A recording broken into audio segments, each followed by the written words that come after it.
Bung Karno mengajukan syarat, dialog pun terjadi antara Bung Karno dan Khrushchev. Saya mau datang ke Moskow dengan satu syarat mutlak yang harus dipenuhi. Tidak boleh tidak, kata Bung Karno. Khrushchev pun balik bertanya, apa syarat yang Paduka Presiden ajukan? Bung Karno menjawab, temukan makam Imam Bukhari, saya ingin menziarahinya. Tentu saja Khrushchev yang komunis tulen pun sangat bingung. Siapa Imam Bukhari, pikirnya. Khrushchev segera memerintahkan pasukan elitnya untuk menemukan makam yang dimaksud. Ternyata hasilnya nihil. Khrushchev kembali menghubungi Bung Karno. Maaf Paduka Presiden, kami tidak menemukan makam orang yang Paduka cari. Apa Anda berkenan mengganti syarat Anda? Bung Karno pun tersenyum sinis. Kalau tidak ditemukan, ya sudah, saya urungkan niat untuk ke negara Anda. Mendengar pernyataan Bung Karno, sontak membuat Khrushchev kalimat singkat Bung Karno ini membuat Khrushchev kecewa. Khrushchev kembali memerintahkan orang nomor satunya untuk memecahkan masalah ini. Akhirnya setelah melalui penelusuran yang teliti, serta mengumpulkan informasi dari orang-orang tua muslim di sekitar Samarkand, akhirnya makam Imam besar kelahiran kota Bukhara tahun 810 Masehi itu ditemukan.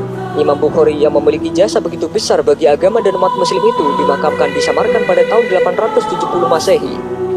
Makamnya ditemukan dalam kondisi rusak tak terawat, berada di ladang kapas yang jauh dari jangkauan masyarakat. Namun betapa kagetnya Soekarno ketika mendapatkan berita bahwa makam itu dalam kondisi yang tidak layak. Khrushchev pun meminta agar makam itu dibersihkan dan dipugar sebaik mungkin. Selesai renovasi, Khrushchev kembali menghubungi Bung Karno. Intinya, misi pencarian makam Imam Bukhari telah berhasil. Sambil tersenyum, saya akan datang ke negara Anda. Akhirnya, setelah sebulan sejak penemuan dan pemugaran makam tersebut, Soekarno bersedia berkunjung ke Soviet. Dengan naik kereta api, Soekarno tiba di kota Samarkand pada tanggal 12 Juni 1961.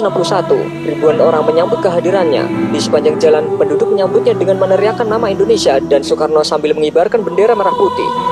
Sehari sebelumnya, puluhan ribu orang juga menyambut kehadiran pemimpin besar revolusi Indonesia ini di kota Tashkent, ibu kota Uzbekistan. Indonesia adalah satu-satunya negara yang hingga kini sangat dihormati oleh penduduk Uzbekistan dan Samarkand khususnya. Sejak Bung Karno tiba pada malam hari, beliau langsung mempercayai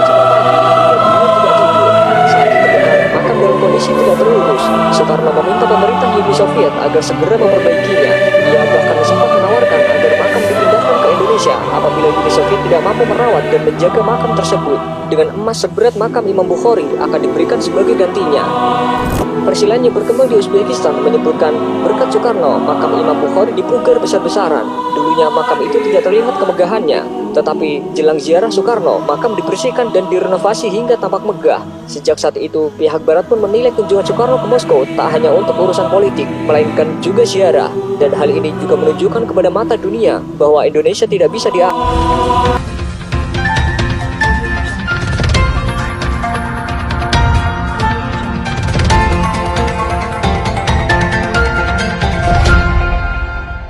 Audio Jungle.